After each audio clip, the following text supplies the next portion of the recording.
భగవద్గీత శ్లోకం. యదా యదా హి ధర్మస్య గ్లానిర్భవతి భారత అభ్యుత్థానమధర్మస్య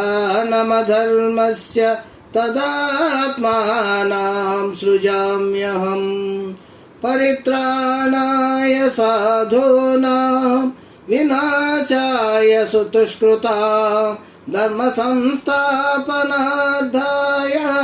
సంభవామి యుగే యుగే సంభవామి యుగే యుగే. అర్థం: ఎప్పుడు ధర్మం క్షీణించి అధర్మం పెరుగుతుందో ఆ సమయంలో భగవంతుడు భూమిపైన అవతరిస్తాడు. ఇది భగవద్గీత 4వ అధ్యాయంలో 7వ శ్లోకంలో ఉంది. ముందుగా అందరికీ నమస్కారములు. భగవద్గీతను ఎందుకు పఠించాలి? బ్రహ్మరాత ఎలా రాసి పెట్టి ఉంటే అలా జరుగుతుందని అంటారు. నిజమే, తలరాతను ఎవరు మార్చుకోలేకపోవచ్చు. కానీ గీతను చదివితే మాత్రం జీవన రేఖను దివ్యంగా దిద్దుకోవచ్చు. భగవద్గీత సంపూర్ణ మానవ జీవన సంగ్రహ సారం. ఇందులోని అంశాలను చదివి ఆచరిస్తే లోకం స్వర్గధామం అవుతుంది.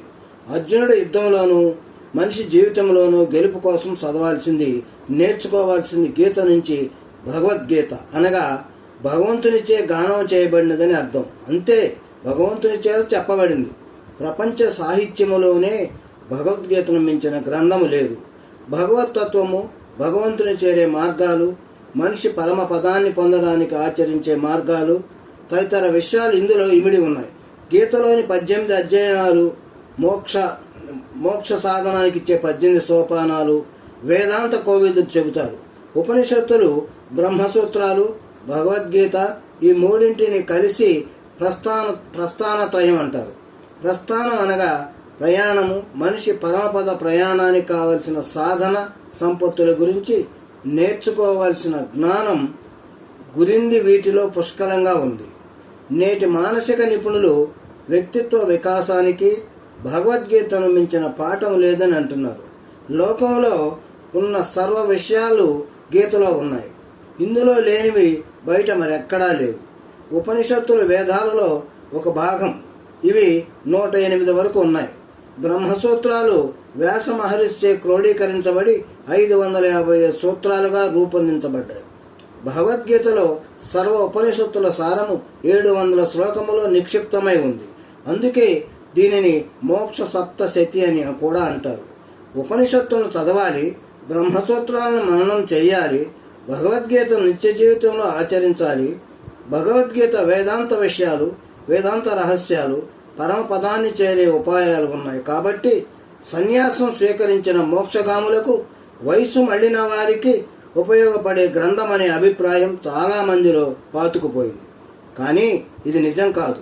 గీత ప్రపంచంలోని అన్ని విషయాలను చర్చిస్తుంది. ఇది స్పృశించి అంశమంటూ లేదు. అందుకే ఇది ప్రపంచంలోనే మగుటాయమానమైన సాహిత్య గ్రంథం. ప్రస్తుతం వ్యక్తి వికాస నిపుణుల భగవద్గీతను ఆధారం చేసుకుని నేటి యువతకు శిక్షణ ఇస్తున్నారు. గీతలో దైనందిన జీవితంలో సత్ప్రవర్తనతో ఎలా మెలగాలి, సన్మార్గాన ఎలా నడవాలి, సుఖశాంతులతో ఆత్మానుభూతిని పొంది లోక కళ్యాణానికి ఎలా పాటుపడాలి అనే పలు విషయాలు పొందుపరచబడ్డాయి. అందుకే భగవద్గీత కేవలం పారాయణ గ్రంథం కాదు, అనుష్ఠాన గ్రంథం. అంటే నిత్యం చదివి అందులోని అంశాలను ఆచరించదగ్గది. భగవద్గీత కేవలం వేదాంత గ్రంథం మాత్రమే కాదు. ఇది ఆరోగ్య శాస్త్రము, ఆహార విజ్ఞాన శాస్త్రము, వైదిక ధార్మిక శాస్త్రము, ఇవన్నీ కలిపి మనిషి నిత్య జీవన శాస్త్రం. మనిషి జీవితానికి సంబంధించిన అన్ని విషయాలను ఇది చర్చించింది. అందువల్లే భగవద్గీతను మానవ జీవిత సంపూర్ణ సౌర సంగ్రహం అని అంటారు. గీతలోని ఉపదేశాలను ప్రతి ఒక్కరూ నిత్య జీవితంలో ఆచరిస్తే సమాజం ఉన్నత స్థితికి చేరుకుంటుంది. భగవద్గీతలో ముఖ్యంగా ప్రతి మనిషిలోనూ నిక్షిప్తమై ఉన్న ప్రకృతి గుణాలను సత్యరాజ స్తప్తములు నిత్య జీవితంలో జయించడం, ద్వంద్వాన్నములు నిగ్రహించడం, సదాచారం, సమబుద్ధి, సత్ప్రవర్తన పెంపొందించుకోవడం, సత్వగుణాలను అలవర్చుకోవడం, నిష్కామ కర్మానుష్ఠానము ద్వారా ఉత్తమ స్థితికి చేరుకోవడం, సాత్విక ఆహార నియమాలను పాటించడం, రాజసిక తామసిక పదార్థాలను విసర్జించడం, ధ్యానయోగ సాధన ద్వారా నిరంతర దైవచింతన, జ్ఞానాన్ని పొందగోరు వారు పాటించాల్సిన నియమాలు ప్రతి ప్రాణిలోనూ భగవంతుని చూడగలం. ఇంకా ఎన్నో విషయాలు విపులీకరించి ఉన్నాయి. వాటిని తెలుసుకొని ఆచరించి మనిషి మహనీయుడుగా అవుతాడు. ప్రస్తుత మానవ జీవితం పూర్తిగా భౌతిక దృక్పథానికే పరిమితమైంది.